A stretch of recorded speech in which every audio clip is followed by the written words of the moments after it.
Well, guys, the Toronto Raptors revert to their old ways. They get blown out by the Atlanta Hawks, 125-104.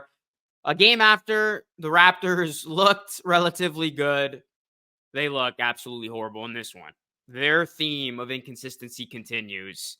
And I mean, this one wasn't pretty. This one wasn't even close. The Atlanta Hawks snap their 5-game losing streak in a big way. The Raptors fall at home. They were 10-15, and we are going to talk about it. Before we dive right into it, please do me a solid, everybody. Hit a like on the video. It helps us a ton. And please subscribe to the channel for more Raptors content just like this.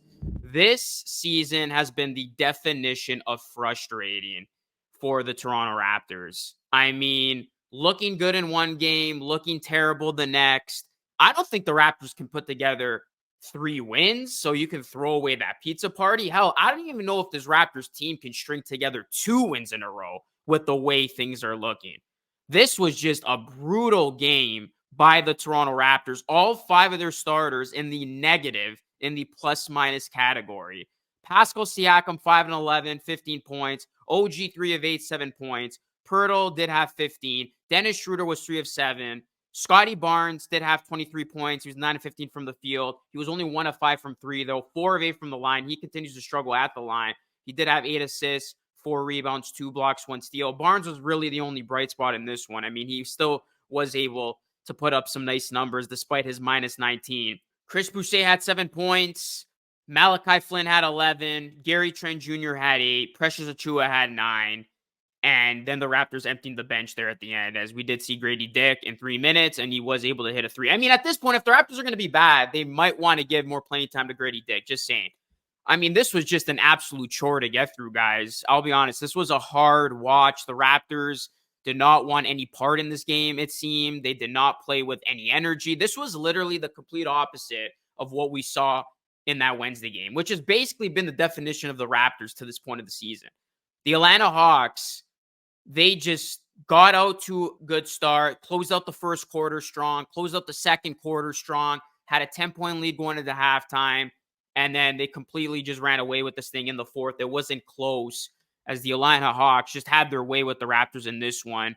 Trae Young, once again, posting a 30-plus point game against the Raptors. I'm pretty sure this is his 5th 30-plus point game out of his last 6. And I mean, he followed up his 35 points, 17 assists outing on Wednesday with 38 and 11, as all 5 Hawks starters finished in double figures. And Bogdanovic really killed the Raptors from off the bench. He had 20 points and was a plus 21, as 3-point shooting was a huge discrepancy in this one. I mean, the Hawks, they did shoot at 39% from 3, but they were 16-41. They made 6 more threes than the Raptors. Raptors falling back to reality in terms of the 3-point shooting in this one. Only 10 3-pointers made on 31 attempts. The Raptors did shoot at 51%.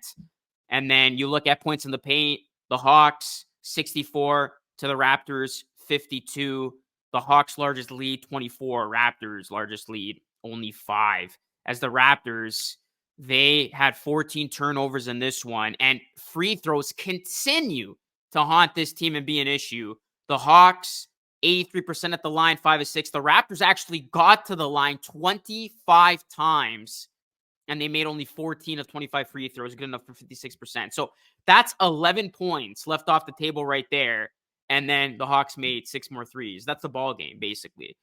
And I mean, yeah, just the effort wasn't there by the Toronto Raptors. This looked like a team that won nothing to do with this game. And it's just concerning and frustrating to see as a fan. And I mean, this is just a reminder that clearly this team, as constructed, cannot turn the corner, in my opinion. And there has to be some major changes on this team. You know, you're hearing the trade rumors. You're hearing teams that are interested. This Hawks team reportedly interested in Pascal Siakam. This Raptors team hasn't shown nearly enough, nowhere near enough to justify that you can keep this group together and expect success. I mean, we're 25 games into this thing, guys. And these are just constant reminders that the Raptors need a significant change, a shakeup, because I don't know what it is. This current group just can't get it done, and they can't get any consistency going. And we've seen in these last 2 games. It's a 2-game set. I know it's hard to sweep teams in these spots, but how do the Raptors look solid one night and they completely look like an abomination the next. It just doesn't make sense. And it just goes to show that this roster construction just ain't it. I mean, sometimes guys bring it, sometimes they don't. Sometimes Raptors are good, sometimes they're not. And, it's just been one of those seasons for the Toronto Raptors in a game like this, going up against one of the worst defenses as of late in the NBA. Raptors couldn't take advantage of that. Raptors continue to just do a poor job of guarding the three-point line. The Raptors giving up another 30-point first quarter. So rough starts continue to be an issue. The way they close out quarters continue to be an issue. The way that they guard the three-point line continues to be an issue. The production they get from guys hasn't been consistent enough. So, I mean, this has just been a recipe for disaster. And right now, the Raptors have a lot of soul searching to do. But I think this is a managerial thing at this point.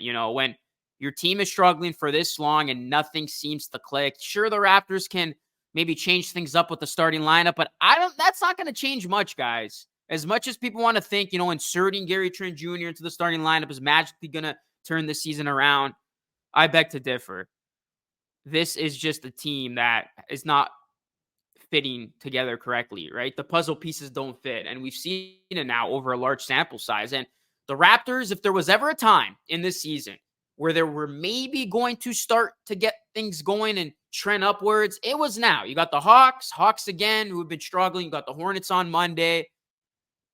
And then it's only going to get tougher for the Raptors because then they're going to be on the road 8 of 9 from middle of December and on. So this was the time, right? I said it in a podcast the other day that December was crucial for the Raptors. If they wanted to turn it around with this group, they were going to have to show it fast. But the Raptors just continue to go in the opposite direction.